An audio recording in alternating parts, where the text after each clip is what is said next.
Bonjour, je m'appelle Damien Biziot, j'ai 42 ans. Je suis coach sportif pour l'entreprise Runners Academy France. Et je suis parieur également depuis l'âge de 8 ans. Je suis allé voir à la cave mon père. Pourquoi la cave? Parce que c'était là son endroit fétiche où il s'enfermait avec sa méthode, sa tablette. Et je suis allé voir par curiosité et il m'a dit est-ce que tu as 10 francs dans ta tirelire? Je lui ai dit oui. Donc je lui ai donné mes 10 francs. Il m'a dit donne-les-moi, tu vas voir, tu vas avoir plein de pièces de 10 francs comme ça, comme par magie demain. J'ai dit c'est quand même incroyable ça. Et le lendemain j'avais oublié et il vient me voir avec 14 pièces de 10 francs. Il me les donne et il me dit bah voilà, je te l'avais dit, le couplet gagnant 10-17, voilà, tu as rapporté 140 francs. Et c'est comme ça que tout a commencé.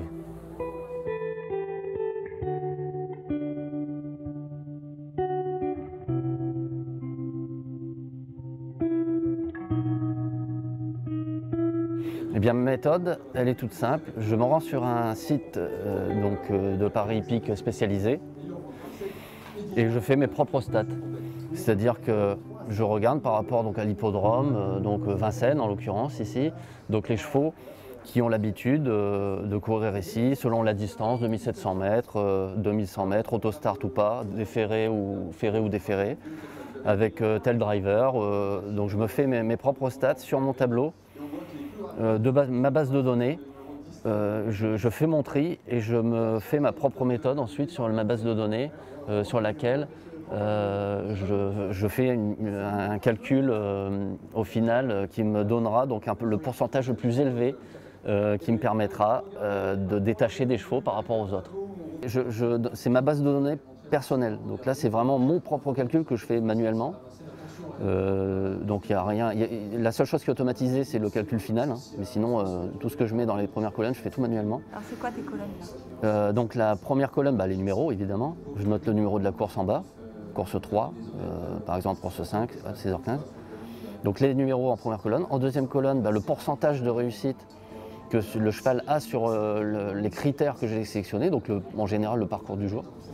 Donc il a 50% de réussite, par exemple le 2. La troisième colonne, c'est le montant des allocations de la course, mais réduit au millier, donc c'est-à-dire pour une course de 33 000 €, on est à 33. Et la dernière colonne, donc là ça se fait automatiquement, c'est le montant, enfin pas le montant, mais le total donc, que ça nous donne, donc du pourcentage plus le montant de la course la plus élevée à laquelle il a participé. Alors, en utilisant cette méthode, je cherche à optimiser mes chances de gagner sans aucun regret, on va dire. C'est-à-dire que si un cheval, pour moi, a les meilleures chances, même, par exemple, j'ai un cheval aujourd'hui qui est ferré, tout le monde l'a abandonné, il est à 70 contre 1, mais moi je l'ai pris dans ma base. On va me dire, mais t'es fou de faire ça. Et moi je sais pertinemment que je le garderai là. Pourquoi? Parce que c'est un cheval, par rapport à ma méthode, que j'ai repéré à plusieurs reprises, qu'il courait ferré et qui arrivait régulièrement à des grosses cotes. Donc il y a 9 chances sur 10 pour qu'il ne soit pas là, mais moi cette dernière chance sur 10, j'ai envie de la saisir. Là, je vais jouer le 12 et le 14 en priorité, c'est les deux plus gros nombres à la fin. Et puis je vais ensuite dans ma combinaison, donc je vais les faire en jumelé gagnant placé 2 sur 4, et ensuite je vais les combiner en multi avec le 5, le 9, le 11 et le 15. Voilà. Donc plus c'est foncé en gros, plus le cheval pour moi a plus la meilleure chance d'être à l'arrivée. Alors cette méthode, je la démarre 48 heures avant. Dès que les informations sont sur le site, je vais ponctionner tout de suite les premières données pour toujours avoir, on va dire, un métro d'avance. Pourquoi? Parce que avec mon activité professionnelle, évidemment, il y a des moments où je ne peux pas du tout le faire de la journée. Donc le soir, je suis trop crevé. Et au final, j'ai toujours 48 heures d'avance.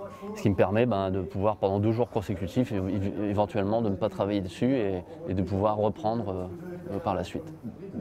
On peut dire que je joue tous les jours, parce que parfois, quand j'ai pas la possibilité de parier, je vais parier déjà pour le lendemain, le soir. Mais c'est vrai que je joue tous les jours, pas la même somme. Je vais jouer parfois quasiment rien, et puis parfois un petit peu plus, selon les journées, s'il y a beaucoup de stats ou pas.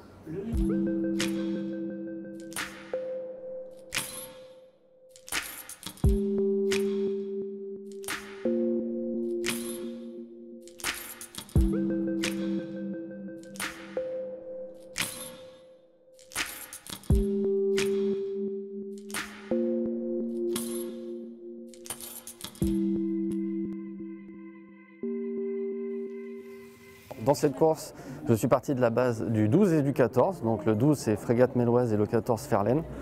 Alors pourquoi j'ai pris ces ces juments qui apparemment sur le papier n'ont pas énormément de chance et sont à grosse cote? Eh bien j'ai regardé sur mon filtre, donc j'ai pris les dernières performances. Même le cheval ferré a quand même réussi à arriver à 70 contre 1 dans les 4 premiers. Même ici à Vincennes, elle a déjà fait des performances. Donc moi je considère que ça a déjà été fait une fois, ça peut se reproduire. Donc, là c'est une rentrée quand même. Bah, à la rigueur, les grosses rentrées, oui. Mais franchement, les rentrées raisonnables, pour moi, c'est pareil. Et d'ailleurs, pas qu'au trot, au galop, l'obstacle aussi. Il y a souvent des grosses cotes qui défrayent la chronique, en quelque sorte, en arrivant, alors qu'on ne les attend pas forcément. Mais dans un jeu de combinaison aussi, même si je prends en bas, je prends des risques. Mais il faut prendre des risques. Et c'est pas après la course qu'il faut se dire « Ouais, bon, c'était une arrivée introuvable. » Bah, une arrivée introuvable, moi, je l'aurais trouvée. Est-ce que votre cheval a une chance? Sincèrement, aujourd'hui, c'est une rentrée. Elle va manquer de préparation. Elle est ferrée, elle est bien meilleure déferrée davantage. Hein. Maintenant, on a mis des fers de course, on n'a pas mis des gros fers d'entraînement pour pallier à ce manque de déferrage. Mais voilà, ça reste une rentrée. Et je vais demander à mon driver de ne pas non plus faire une course très très dure offensivement. Il va courir caché. Par contre, si elle peut défendre ses chances, elle va les défendre, bien sûr. Elle peut prendre une 4e place, voilà. Par exemple. Voilà. Ce serait parfait. Ce sera quoi ton jeu? J'ai fait jumelé gagnant placé 2 sur 4, mais bon, avec cette cote-là, justement, rien qu'un petit 2 sur 4, ça permettrait de prendre du bénéfice.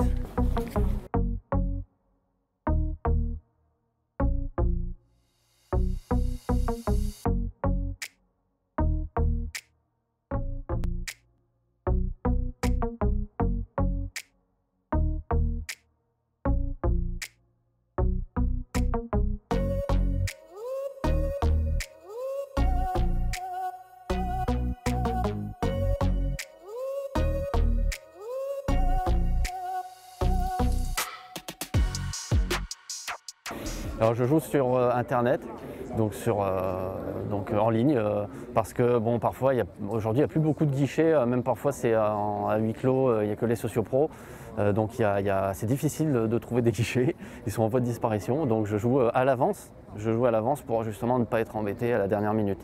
Donc en ligne, en général en ligne. Et quand je joue avec des personnes sur l'hippodrome, je joue bien sûr au guichet. Entrée en première sur la piste, en compagnie également de Fortuna Méloise. Allez, elles sont sous les ordres. Fortuna Méloise en tête pour passer devant les tribunes favorites, la coupable, les deuxièmes dans son ciel, troisième place pour Frégate. Facilement de bout en bout, triomphe pour Pierre Belloche puisqu'il place son autre pouliche deuxième, Frégate Méloise, la 3e place revenant à favorite devant Faradeco. Mais mon autre cheval est là, enfin mon autre jument est là, 2e. Ouais, elle finit, elle est 10-11e, mais ça va. Voilà. Franchement, une course de rentrée propre à suivre lors de ces prochaines courses. Et je vais la suivre parce que j'aime bien cette jument.